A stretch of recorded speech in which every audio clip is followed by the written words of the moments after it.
My grandfather was an awful person. I know that's probably not the most kosher thing to say about a close family member, but I think most people who knew him, including him, would agree. He was a stone-faced man, never showed much emotion, and always had a fuse about as short as the balding gray hair atop his scalp.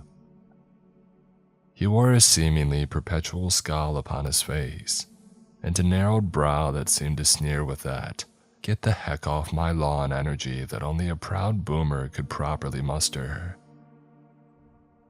I remember one summer my family went out to visit him and my grandma, only for him to chastise my older sister for gaining a little bit of weight.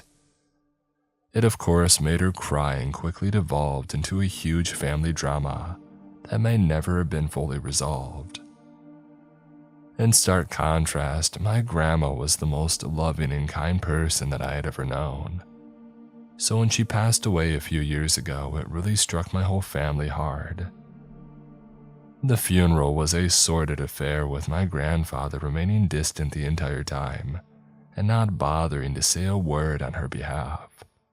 The rest of the family gave eulogies and tried commemorating her the best that we could, but Grandpa seemed not to notice or care either way. Once the ceremony concluded, most of the guests dispersed from the church. As the attendees thinned, I found myself alone in the pews. Grandpa was seated up at the front, and although I didn't necessarily want to talk with him, I felt as though I should. "Grandpa, I'm really sorry for your loss." He turned to me, a look of spite etched upon his face. He seemed to take note of my expression, and his faltered into a sigh. "Thanks, buddy. A tough day for all of us." He dabbed his forehead with a handkerchief and swallowed hard. In that moment, I saw my grandfather in a way that I never had before. He was broken and vulnerable, newly alone in the world and clearly struggling to come to terms with it. I felt for him, and although we had never had the best relationship, I very much wanted to try and be there for him. Grandpa rose from his seat and approached the casket. He put a hand down upon it, speaking softly under his breath. "Oh, don't worry, darling. I'm right behind you."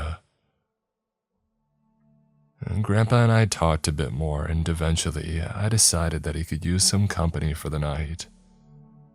Although he was off-putting as a person, he was still family.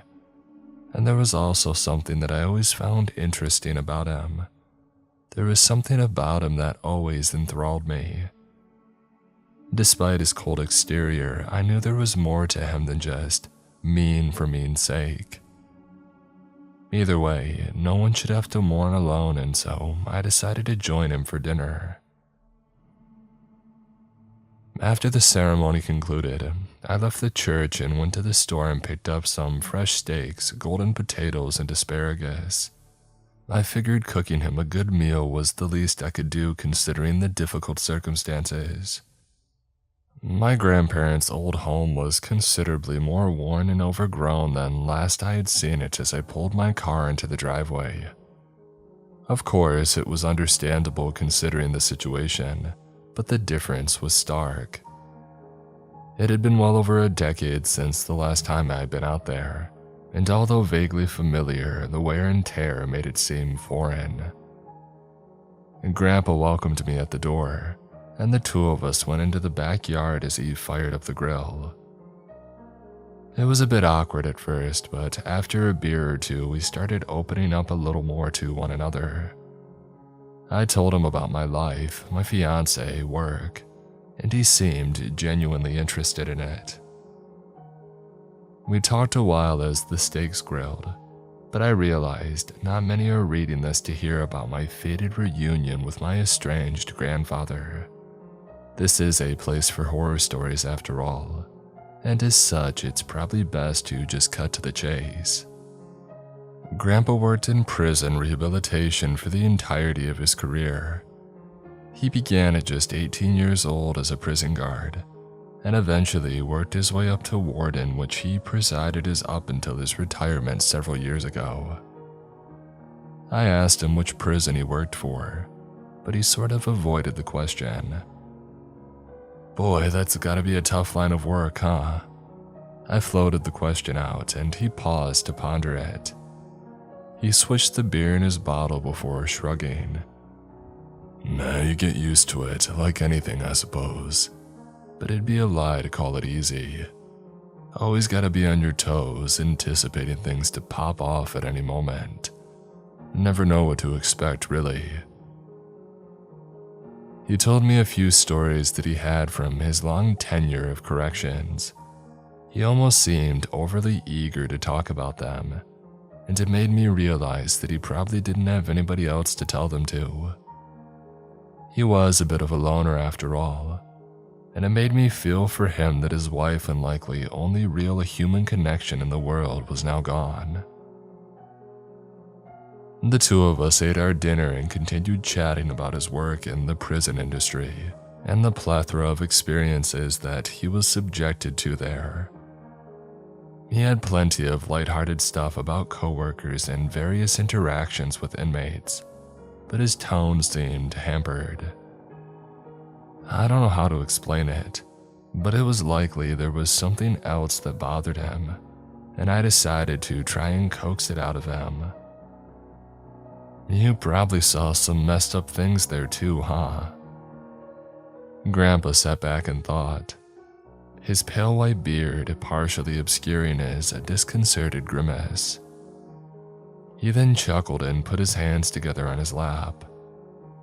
Yeah, you could say that. As I had hoped, he then delved into a few stories about stabbings, attempted breakouts, and attacks on prison personnel.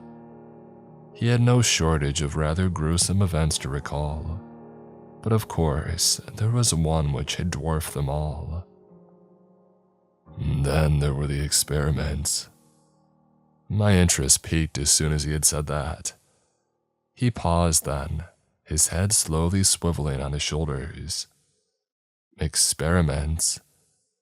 Yeah, or clinical trials, I suppose. They can sugarcoat them however they like, but that don't change the reality of it. Far as I know, they never even published the findings, and I'm not surprised. He was clearly a bit reluctant to divulge the details, and I didn't want to push him on it. The admission alone seemed to hang like a weight on his neck, dragging his posture down and his eyes into fog. If there is a God out there, I can understand why we never hear from him. And Grandpa said that he had been working at the prison for a good 2 decades when these experiments began. By then, he was the lead guard on shift, and essentially second in command to the presiding warden at the time. Grandpa was summoned by the warden one day for an impromptu meeting, or so he thought. As he entered the room, he found the warden with 2 other men in his office. The 2 men were well dressed in blue suede suits with polished black wingtips. Both had neatly combed hair and beards with stark blue eyes. The warden introduced them to Grandpa as Mr. Smith and Mr. Johnson, but did not elaborate who they were or what organization they worked for. No doubt it was some government branch, but I never got confirmation either way, Grandpa explained. Apparently, the 2 men had already struck up a deal with the warden, and Grandpa was to be a part of it as well. They explained they were conducting an experiment to test the limits of the human psyche. They explained that all Grandpa would have to do was the same thing that he had been doing for 20 years. Guard the cells and ensure there were no complications with the inmates. The deal came with a substantial financial bonus, one which nearly doubled Grandpa's salary that year. But of course, he knew there would be a catch. The things we do for money. He just shook his head solemnly as he said it. These experiments would go on to be known unofficially as the Seclusion Project. The idea was a simple one. Take 5 prisoners and put them into solitary confinement indefinitely. Smith and Johnson's crew would monitor them and conduct research as they saw fit. The 2 men explained it was important research to determine the harmful effects on the human psyche to further understanding of the brain, but Grandpa saw through it. It was cruel. It was inhumane, and by the end of it, it was a crime against humanity. They knew that from the beginning, but they also knew that no one would speak on the behalf of those they chose. 5 inmates were chosen for the experiment. The warden claimed they had volunteered for a reduced sentence, but Grandpa knew that that was a lie. To put it simply, the 5 chosen were among the worst offenders currently imprisoned. Prisoner 1 was a middle-aged white man who had been convicted of multiple counts of aggravated assault against minors. He had been sentenced to 57 years and had served just 4 up to that point. Prisoner 2 was an elderly white male who had been convicted of the murder and attack of 6 different female workers over the span of 9 years. He had been given 3 life sentences and was the longest currently incarcerated inmate in the entire prison. Prisoner 3 was a black male responsible for the stabbing of an elderly couple and their 7-year-old grandson as a result of a home invasion. He had been sentenced to capital punishment and had been on death row for almost 5 years awaiting his fate. Prisoner 4 was a middle-aged Hispanic male who had once served as a hitman for a notorious drug gang. He had been convicted of executing 8 people and disposing of their remains during his tenure, though many believe his body count was much higher. Prisoner 5 was actually the only inmate that wasn't currently incarcerated at my grandpa's prison. He was brought in from another prison, but Grandpa was never able to get a hold of his file to see where he was transferred from and what he was currently in for. He described the guy as a young, very skinny, white male with long black hair and evil eyes. Grandpa said he locked eyes with the guy once and only once, viscerally rattled by the experience. The cells in which the participants were to be housed were in an isolated wing of the prison deep underground. Each cell had been retrofitted with a number of augmentations which were completed by Smith and Johnson's crew. It took them almost a full year to complete it, but once they were done, the cells were unlike any others. Entirely soundproof from the inside, and entirely devoid of light. Cameras equipped with both infrared and night vision lenses were installed upon the ceiling of each cell to monitor the occupants 24/7. Finally, the renovations were completed and the cells were ready to fulfill their grim purpose. One by one, Grandpa and his team escorted the men into each of the cells. Most went quietly without a word spoken. Grandpa theorized that the men were given promises of commuting their sentences, which helped ensure their compliance, but this was never confirmed. Inmate 3 talked non-stop throughout the trek to the cell, asking all manner of questions about a variety of things. Grandpa and his men just remained silent. Inmate 5 was mostly silent during the transport as well, his long dark hair covering his face the entire way. At several points, Grandpa swore that he heard the guy giggle under his breath. He said that it sounded like a kid's laugh, and that obviously didn't make him feel any better. The guy went into his cell without protest, and as his door shut, the trials had officially begun. All the lights in the block were extinguished, and the outer soundproof doors were shut. Each cell was separated far from one another to prevent the inmates from being able to communicate verbally. From there, all the supervising team had to do was wait and watch. Grandpa simply went back to his duties then, checking in periodically on Smith and Johnson's team, but never venturing into the cell block. The inmates were to have no contact with the outside world whatsoever, and no exposure to light of any kind. Small slots in the walls were used to distribute food and water, and the inmates were well fed with good hearty meals unlike the majority of the other inmates in the prison. Grandpa continually emphasized how uncomfortable he was with the whole thing, even from the get-go. "Why didn't you say anything?" I bit my tongue as the words left my lips, worried that I would offend him. Grandpa just sighed. His shoulders slumped as his lips pursed. "It's hard to speak on behalf of those that you detest, even if you know they're being wronged." There was a profound truth to his words, and it made me take pause as he added another thought. It's not an acceptable excuse, but... He just trailed off there, shaking his head and sighing. After just a few days of seclusion, the inmates were already struggling quite a lot. Inmate 2 had been crying periodically, while 3 showed signs of severe paranoia. The other 3 remained mostly silent.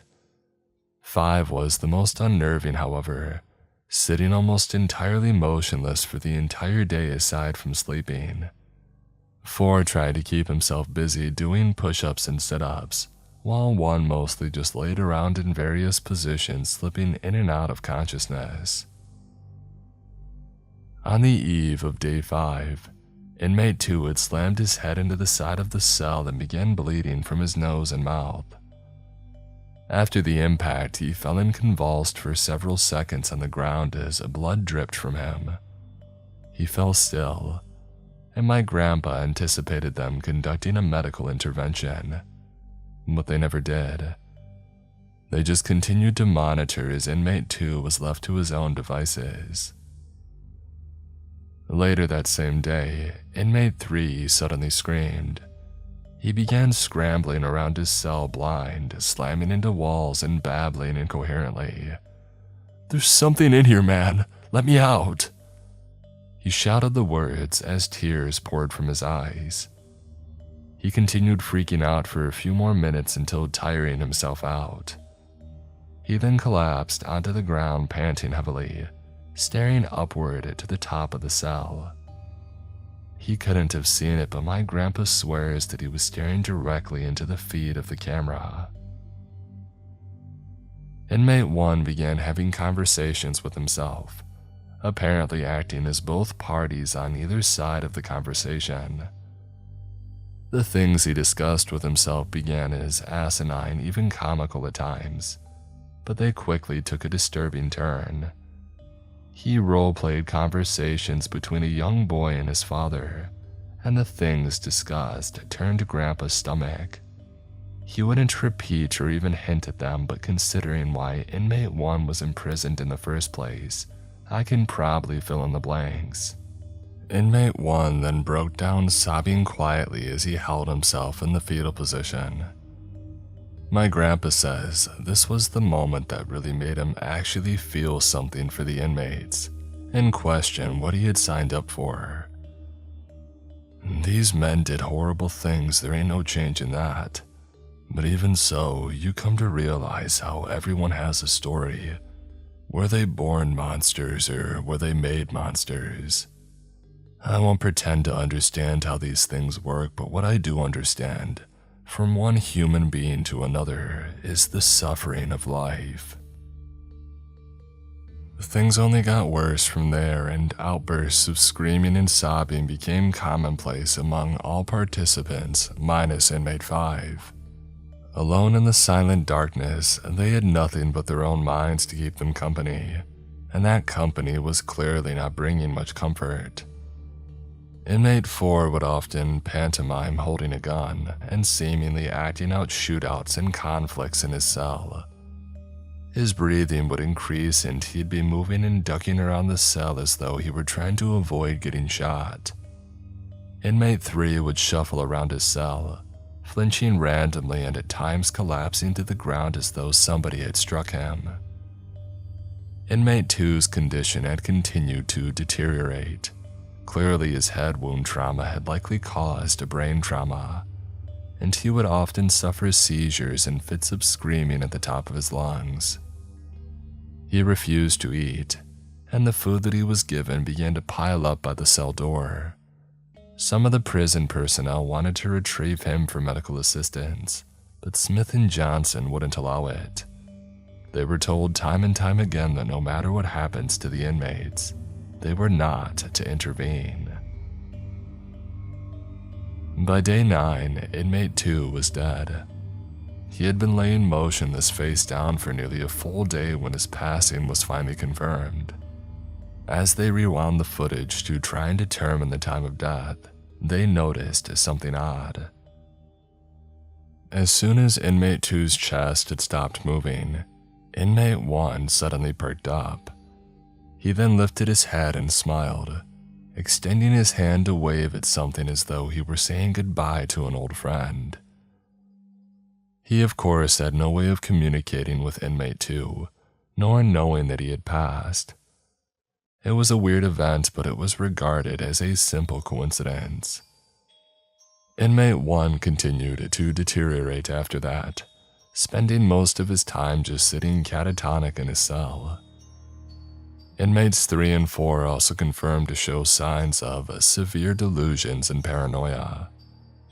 Inmate 4 would randomly burst into fits of screaming, as though he were threatening a rival before reverting to hysteric sobbing as he begged to be let out of his cell. At one point, he punched the wall full force, shattering his fist into a mangled mess of flesh and bone. Contrary to the rest, inmate 5 hardly ever made a peep. He would sit motionless in his cell for hours, hiding his face as he seemed to meditate. Every once in a while, he would look directly into the camera lens though, despite not being able to see it. My grandpa said that he still gets chills picturing the way the guy smiled, and swears something about him was downright evil. "Let me ask you a question." Grandpa suddenly interrupted his tale. Behind the smoldering campfire, I spied him staring down at his boots, swirling his whiskey in his glass. His eyes then drifted to me, an almost hesitant aura in his eyes. Is it evil to do evil things to evil people? I thought about it for a moment, a cold chill slithering down my spine as I anticipated where this topic was headed. I wish I could say that I came up with some profound response, but I didn't, and I still don't have one. In the end, I just shrugged and took a swig of my lager. Grandpa's expression then shifted, as though he were at a similar stalemate himself. I fear the day the world finds an answer to that question. Eventually, the team conducting the trial brought medical supplies to inmate 4. As soon as the guard slid open the access port at the bottom of the door, inmate 4 lunged for it. "Let me out, please. You gotta let me out or do anything." He tried grabbing at the guard through the port, but the guard managed to retreat away. He then slammed his baton on the man's hands until he recoiled back inside. The guard flung the tray of food along with the medical supplies and after him and slid the port shut. Inmate 4 began to sob hysterically, switching between bargaining and yelling threats for nearly half an hour. He eventually seemed to wear himself out and collapsed in a heap in his cell, but not before muttering one final chilling phrase. "Please don't let it get me." Grandpa ended up working late that night, and just before he clocked out was when it had happened. One of the other guards frantically called him to the monitor station. On the feed, Grandpa saw inmate 4 flailing around desperately and screaming. He said it seemed like something was attacking him, but of course, there was nothing else in there. By this point, the two station guards had already witnessed so many disturbing events that they wanted to intervene and help the guy, but Grandpa overruled them. His chest seemed to deflate as he admitted that, but in the end, all the three of them did was watch. Inmate 4 continued to wrestle around for several long minutes until finally falling flat on his back. He then began to grasp for his neck and appeared as though he believed someone was straddling his chest and choking him. He began to gurgle and cough, flailing desperately as his eyes bulged from their sockets. In under a minute, he let out a soft gasp as the strength drained from his body, and he fell still, never to move again. Once again, the moment that Inmate 4 fell still, Inmate 1 perked up. Just as before, he then smiled and waved while staring in the direction of Inmate 4's cell, despite not knowing where he was housed or even that he was there to begin with. Inmate 5 then suddenly perked up from his fetal position, his neck craned backwards and head angled upwards, but his face seemed entirely devoid of emotion. "Please, don't let it get me." He repeated the final words of Inmate 4 in a whisper. He, like Inmate 1, had no way of knowing nor hearing Inmate 4, and yet somehow repeated the exact same phrase. As the words left his mouth, his lips curled into a wide, almost inhuman smile. Grandpa described it as the look worn only by the most deranged of lunatics. Inmate 5 then erupted into a bellowing laugh which caused everyone in the observatory room to flinch. Grandpa said that he was nearly scream laughing at the top of his lungs as his eyes seemed to bulge out of their sockets. After a good full minute, he finally seemed to quiet as his calamitous laugh quieted to a hushed giggle. "Please don't let it get me." He then turned and once again glared directly into the hidden camera lens in his cell. Grandpa described that moment as feeling like he was staring into the eyes of the devil himself. He had seen enough for that night, but before leaving, Smith caught up with Grandpa as he was about to head out. He first made casual conversation with him before asking him a series of strange questions. "You ever see anything weird around here? How are you sleeping lately? You guys get a lot of inspections in this facility." Grandpa didn't say much in response, just shrugging off most of the questions. Smith tried to code his inquiries in a nonchalant manner, but Grandpa knew better than that. There was no way of hiding the dread which dripped from his every word, for Grandpa felt it too. The following morning, Grandpa got a call as he was preparing himself for his shift. The call was from a frantic coworker telling him they needed him there ASAP, but didn't clarify what had happened. Grandpa arrived at the prison not long after and was quickly ushered into the camera room. There he noticed that Inmate 5's cell was suddenly empty. Grandpa asked where Inmate 5 was, and the solemn guards had just guided his attention to the monitors.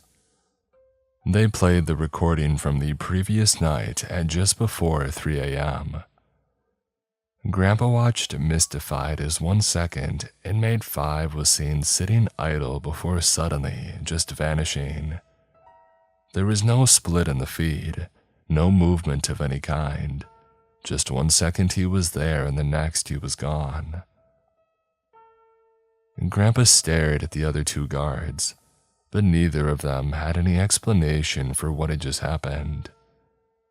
One of them suggested going into the cell to check it out firsthand, but none of them were eager to do that. Instead, they waited around spitballing theories until Johnson and Smith arrived along with the warden. Grandpa then informed them what had happened and showed them the video from Inmate 5's cell the previous night.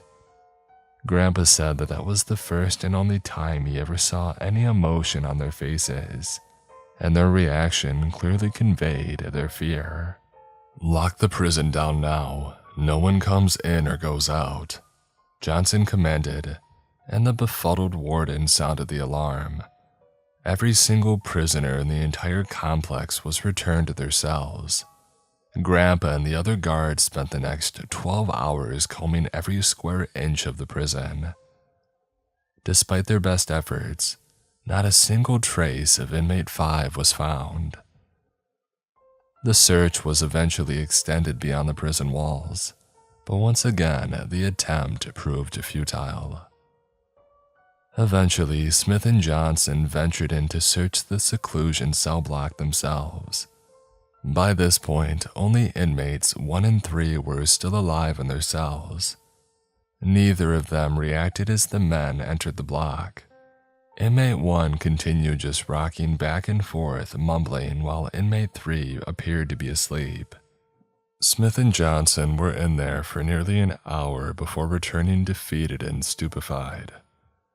They didn't say much to the others, and by that point, the entire staff was exhausted from the day's events. Grandpa and his crew were dismissed as the night crew took over. Grandpa said that he had some of the worst nightmares of his life that night, and barely slept a wink despite being exhausted. When he returned to work the following day, he found the other members of his crew looking much the same. They were all summoned into the meeting room with the warden as they awaited their instructions. The warden then informed them that the experiment had been discontinued. The only surviving members of inmate 1 and 3 were to be returned to general population. Grandpa protested that decision but was overruled. It turns out that Grandpa was right to be wary, as neither inmate lasted long when back in the prison. Inmate 3 began behaving like a cornered animal, showing signs of paranoia and aggression. He got in multiple fights with other inmates, until one scuffle ended with him getting his head slammed into a bed. He ended up dying from severe cranial hemorrhage not long after. Inmate 1 was much more composed, but not less traumatized. He just kept to himself, refusing to eat and isolating himself from everyone. After about a week of his self-imposed starvation, Grandpa's team prepared to intervene. They found him dead in his cell the following morning. His body was taken in for autopsy, but the coroner could not determine a cause of death. Apparently, the fallout from this event caused the former warden of the prison to step down. My grandfather was named the new warden shortly thereafter, but a lot of the other guards ended up leaving as well. For a while, the management was worried about a potential legal investigation, but as time went on, there was nothing. They never heard from Smith or Johnson again, and in time, people forgot altogether. But Grandpa never did. He polished off the remainder of his beer and clasped his hands before him as he concluded his story. The campfire had been reduced to smoldering coals by then, and Grandpa's once serious demeanor appeared suddenly much more crestfallen. "We all do things we're not proud of, you know. We all make decisions for what we think is the best option. But sometimes we're wrong. I did it for the money, there's no denying that. But why did they do it? Smith and Johnson, or whatever their real names were. Why did they do it?" His gray eyes drifted to me, as though he expected me to answer. More than likely, he searched for any answer that could be offered, but I hadn't one to give. "Did they ever find him? That prisoner that disappeared?" And Grandpa's head slowly swiveled side to side as his eyes seemed to deflate. "As far as I know, he was never seen again." It was in that moment that I almost found myself skeptical. He had told his story so well that I very nearly believed it. "You're messing with me," I called him on it, but his face didn't falter an inch. He slowly turned to me with that cold, ironclad stare that he was renowned for. He didn't need to say anything in his defense, for his expression told me that his words were true, and they had haunted him for a lifetime. How does that happen? How does somebody just vanish into thin air? And Grandpa shrugged at the question and massaged the back of his neck. He thought for a moment and then smirked, but refused to make eye contact. If you can figure that one out, you let me know. He chuckled to himself and then crossed his arms. There was one report years ago. This young gal was at home alone one night when someone tried to break into her house. Poor thing was scared stiff, and the description she gave of the man she had seen seemed to match inmate 5. He met my bewildered stare as I hung on every word. So the cops looked around, but they couldn't find anything. Things calmed down, and then about a month later, that same young lady vanishes. Never seen again, never solved. He paused once more and then scoffed as he adjusted his posture. 'Cause it's impossible, right? All of it is. That's what I would say if somebody told me, but yet I was there. I seen it. He fell silent once more as the two of us contemplated the prospect. I figured it best to allow him to convey his thoughts, and so I waited until he spoke again. Maybe it's best we don't know, but there was one detail of that troubling story which really spooked me. There was a message written in blood on the front of her house. He paused and glanced at me, as if waiting for me to conclude the thought. It struck me then, and a cold chill slithered down my spine. Please don't let it get me, I answered, and Grandpa nodded solemnly. The two of us just fell silent for a while, contemplating the disturbing story before he spoke again. There's a phrase I've heard before, maybe you have too. Hurt people hurt people. People that have been traumatized will traumatize others. Maybe that's what these things we call demons are. Trauma that takes on a life or an existence of its own. He paused and I contemplated his words once more. It was a frightening thought, but I haven't the faintest clue how these things work, so maybe he's right. It's the best explanation that I can think of, but what do I know? I've screwed up my own life enough that maybe I'm just trying not to hate myself. His eyes seemed to gloss over and his lips trembled.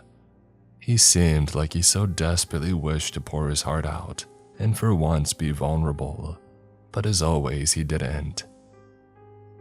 Good talk, bud. Don't stay up too late. That was all I got. His last parting words before taking his leave.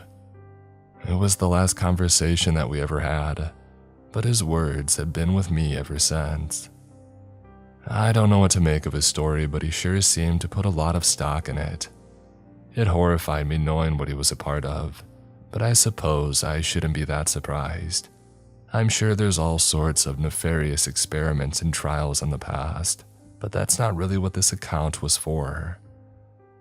Grandpa was a complicated man who lived a complicated life. I never knew him well, but I'm glad that I got to know him a little bit. It makes his sour demeanor throughout the years a little less imposing, and it sheds some new light on why he was the way that he was. I just hope he found some peace before the end. But after what I heard, I'm not so sure that it worked out that way. Grandpa passed away a few weeks after my grandmother did, so I suppose he was right when he shared those words with her. I heard from my aunt later that he had been found in his favorite chair, a cup of coffee beside him with a single piece of paper in his lap, etched in a simple handwritten phrase which rattled me to my core. Please don't let it get me.